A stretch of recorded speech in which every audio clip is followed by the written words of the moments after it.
You want me to put that on my Tudor?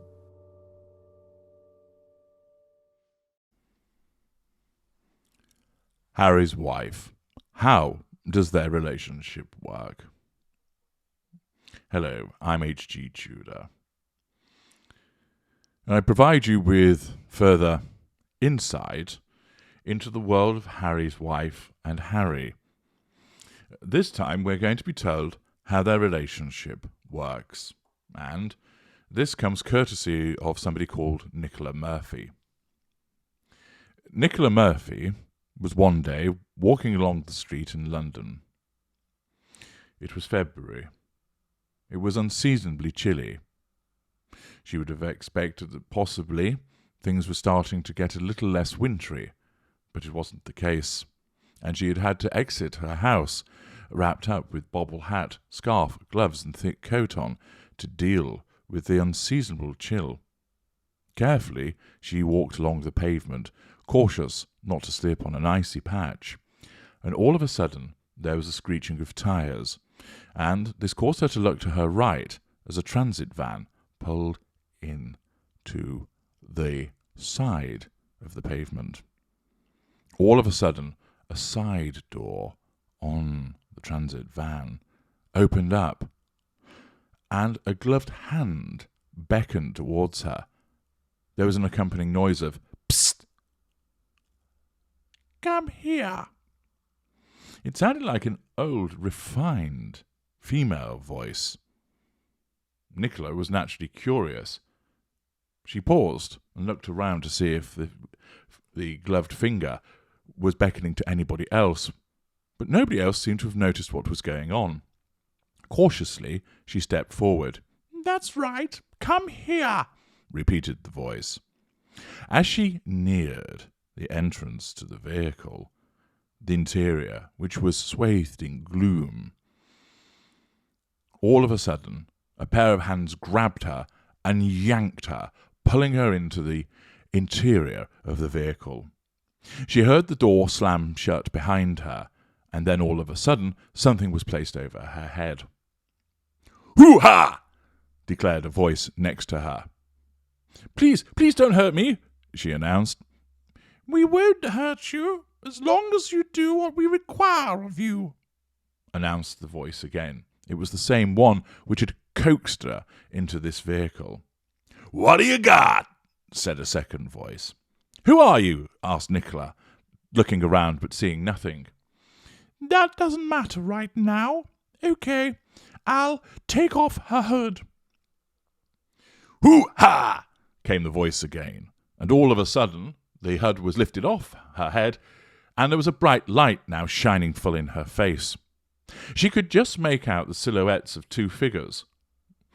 One appeared to be a man, the other appeared to be a woman, and the one that was a woman was wearing a crown.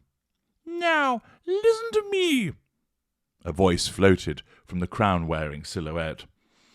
"We require you to pump out some words. We require you to write about Harry's wife." "Why? I don't know that much about her." "Show us what you got," mentioned the man again. "Is that all he ever says?" asked Nicola. "Yes, I'm afraid that is, but anyway, that's not important right now. What is important is that you provide me with 750 words about Harry's wife." Could I just ask, Your Majesty," realised Nicola, "why would you be wanting words about her after all the trouble she's given your family?"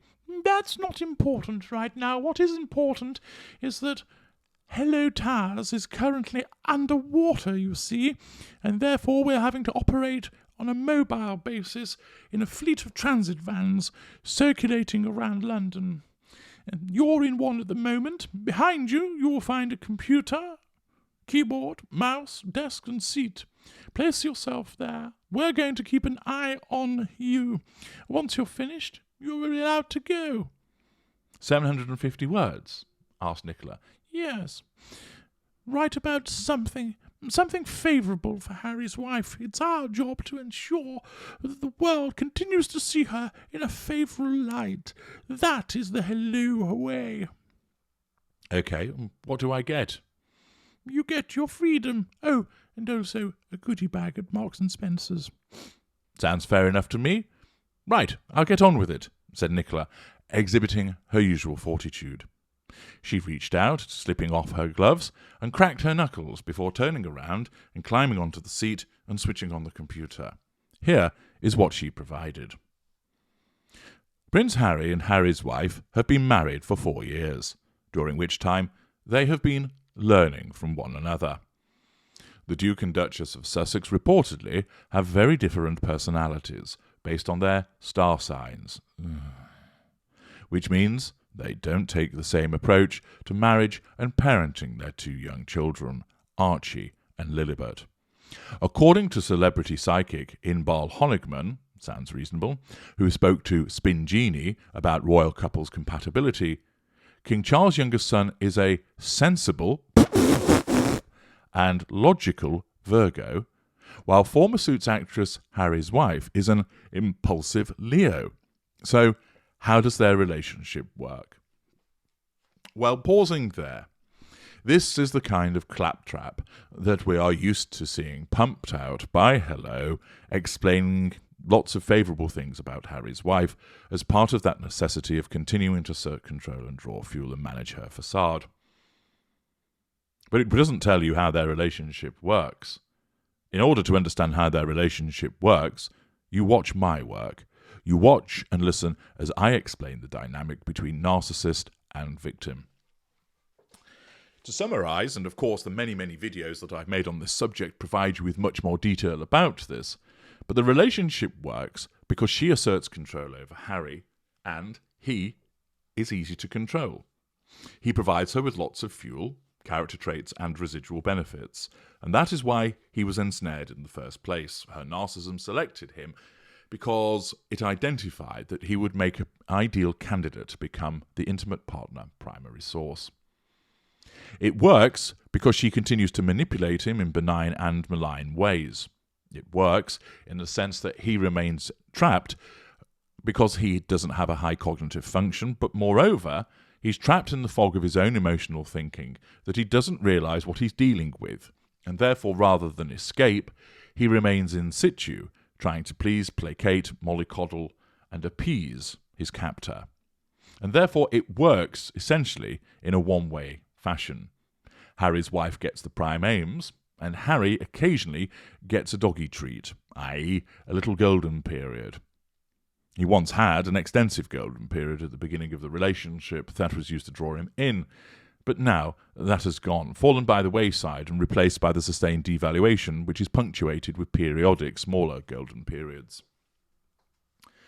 The relationship works for her with regard to the prime aims.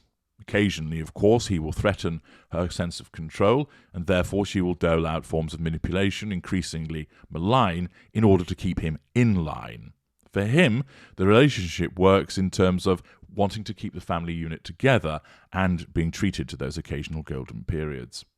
There is, of course, more to it, as set out in my many videos, but that's an overview for you.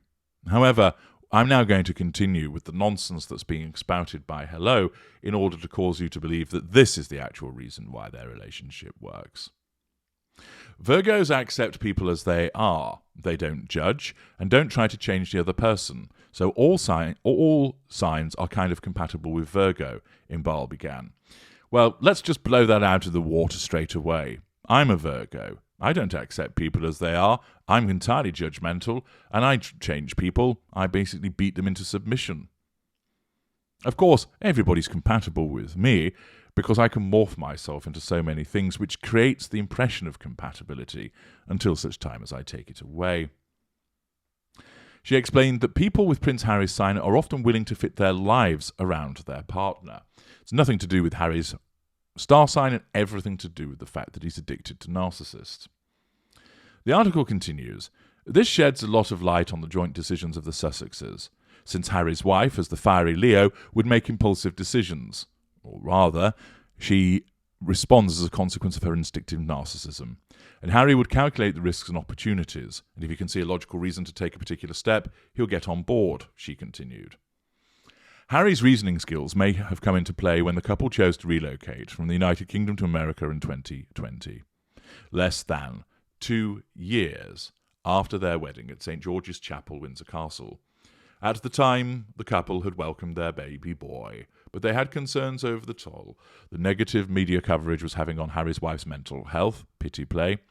As she told Oprah Winfrey in 2021, "I just didn't want to be alive anymore." Pity play, revision of history. They went on to welcome daughter Lilibet in June 2021, and the family of 4 now live in Monty Shitshow. Speaking of their parenting techniques, the psychic continued that Harry's star sign would make him practical. Well, I suppose when he's down on all fours, he makes decent footrest, while Harry's wife is more likely to be inspiring. Yeah, the only thing that she inspires is revulsion. Together they're a strong couple that thrive on their differences. Absolute bollocks, Imbal concluded, and noted that they are the ideal tag team. Horseshit, thanks to their planets being in consecutive signs. Load of fucking wank. He explained her Mercury, planet of communication, is in Leo, and his is in Virgo. Her Venus, planet of love, is in Virgo, and his is in Libra. Her Saturn, planet of karma, is in Libra, and his is in Scorpio. If you understand any of that, you're a better man than I am, Gunga Din. This makes them the ideal tag team. The only time that they're going to be an ideal tag team is if they're getting down and dirty in some kind of squalid orgy that they might be hosting at Monty Shitshow. This makes them the ideal tag team because each of them is always learning something new from the other. No, not the case at all, and they're both excited to show the other one how to do things their way. This tells us absolutely the square root of fuck all in relation to how their relationship works. I've explained to you how their relationship works, and this is just another PR puff piece, but provides us with an opportunity to laugh at the ridiculousness of the need to keep churning this shite out in the interests of asserting control and managing that facade. I'm H.G. Tudor. Thank you for listening.